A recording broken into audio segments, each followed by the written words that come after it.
우리는 누구나 나이를 먹습니다. 그러나 늙어간다는 것은 단순히 숫자를 더하는 일이 아닙니다. 나이가 들어감에 따라 사람들은 자신의 존재가 여전히 가치 있고 필요한지에 대한 질문과 마주합니다. 이 과정에서 사회와 경제의 태도는 그들에게 깊은 영향을 미칩니다.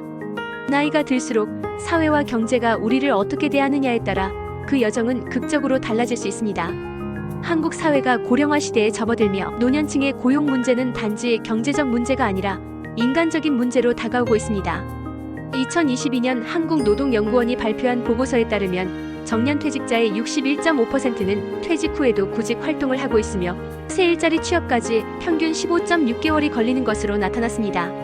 예를 들어 미국의 경우 구직 활동 기간이 평균 6개월로 짧은 편인데 이는 퇴직 후 재취업을 지원하는 다양한 프로그램과 연계되어 있습니다. 이러한 차이는 국가별로 고용 안정성과 지원 체계가 노인 노동시장에 미치는 영향을 잘 보여줍니다. OECD 자료는 이를 더욱 극명히 보여줍니다. 한국의 65세 이상 고용률은 34.1%로 OECD 평균인 15.1%를 크게 상회하지만 이들의 상당수는 불안정한 고용에 시달리고 있습니다. 예를 들어 50대 후반에 퇴직한 A씨는 1년 반 만에 중소기업 단기 계약직으로 재취업했지만 이전 직장과 비교하면 근로조건이 크게 열악해졌습니다. 더구나 학력에 따른 차이는 더욱 뚜렷합니다. 대졸 이상의 경우 약 절반만이 구직 활동을 지속하는 반면 중졸 이하의 노동자들은 75%가 경제적 압박으로 구직을 멈추지 않습니다. 서울과 지방 간, 남성 여성 간 고용 기회의 격차도 여전히 큽니다. 이는 단순히 일자리의 숫자만이 아니라 그 일자리가 어떤 가치를 제공하느냐의 문제로 연결됩니다. 노인들에게 제공되는 일자리의 질은 여전히 낮습니다. 예를 들어 서울에서 제공되는 실버 택배 일자리는 주 6일 근무에도 불구하고 월 40만 원의 수입에 그치는 경우가 많습니다. OECD 통계에 따르면 한국 노인 노동자의 약 68%가 비정규직으로 근무하며 최저임금을 받지 못하는 경우도 빈번합니다.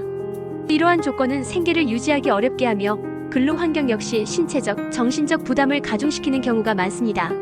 서울에서 실버 택배 일을 하는 81세의 B씨는 하루 2만 보를 걸으며 주 6일 근무를 하지만 한 달 수입은 고작 40만 원입니다. 공공형 일자리 역시 월 29만 원 정도의 수당으로 제한되어 있습니다.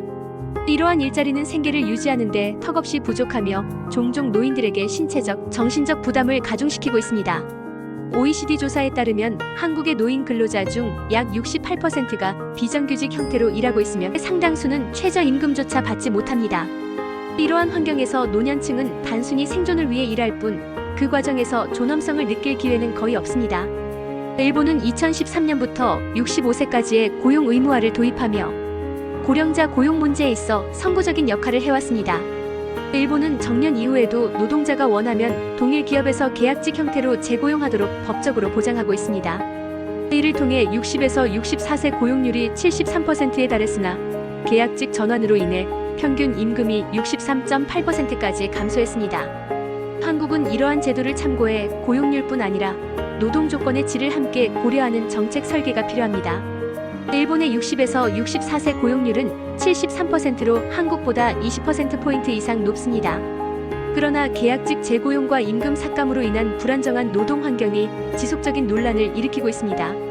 일본 정부는 삭감된 임금을 보조하기 위해 고용보험 제도를 강화했지만 이는 완벽한 해결책이 아니었습니다. 이 사례는 한국에게 중요한 교훈을 제공합니다. 단순히 고용률을 높이는 것이 아니라 안정적이고 의미 있는 고용을 제공하는 것이야말로 진정한 해결책이라는 점입니다. 한국 사회는 초고령화 시대를 맞아 노년층의 노동 문제를 해결하기 위해 근본적인 접근과 제도적 혁신이 필요한 시점입니다. 이를 위해 정부는 고령자 고용촉진법을 강화하고 고령 근로자를 위한 임금 보조금, 고령 구직자를 위한 취업 알선 기관, 노인을 위한 직업훈련 프로그램 등의 방안을 담은 포괄적 틀을 마련해야 합니다. 이러한 제도적 변화는 장기적인 생산 연령 인구 감소로 인한 노동력 손실 및 잠재 성장률 감소를 완화하고 노년기 빈곤 규모를 줄여 정부의 재정 지출 부담을 경감시키며 고령자 개인의 삶의 질을 높일 수 있는 정책 대안으로 주목받고 있습니다. 전문가들은 이제 양적 확대를 넘어 질적 전환이 필요하다고 강조합니다. 현재 제공되는 노인 일자리의 대다수는 단시간 근로와 저임금에 국한되어 있어 노인들이 생계를 위해 지속적으로 구직 활동을 해야 하는 악순환을 초래하고 있습니다. 예를 들어 실버 택배와 같은 일자리는 신체적 부담이 크고 수입이 낮아 안정적인 생활을 지원하지 못합니다.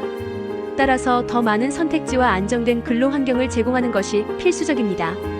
정부는 단순히 일자리를 늘리는 데 그치지 않고 노인들이 자신의 능력과 건강에 맞는 다양한 선택지를 제공받을 수 있는 환경을 조성해야 합니다.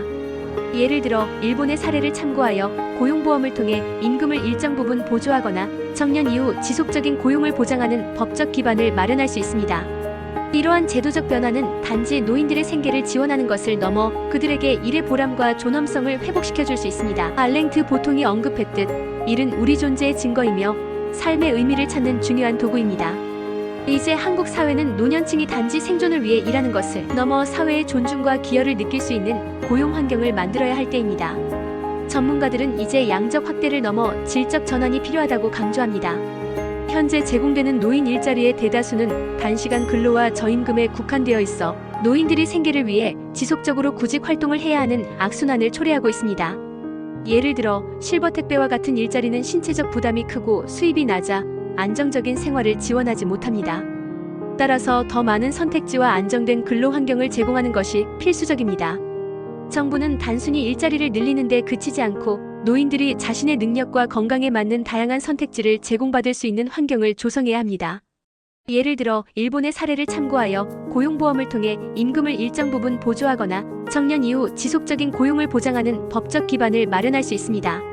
이러한 제도적 변화는 단지 노인들의 생계를 지원하는 것을 넘어 그들에게 일의 보람과 존엄성을 회복시켜줄 수 있습니다. 알랭트 보통이 언급했듯 일은 우리 존재의 증거이며 삶의 의미를 찾는 중요한 도구입니다. 이제 한국 사회는 노년층이 단지 생존을 위해 일하는 것을 넘어 사회의 존중과 기여를 느낄 수 있는 고용 환경을 만들어야 할 때입니다.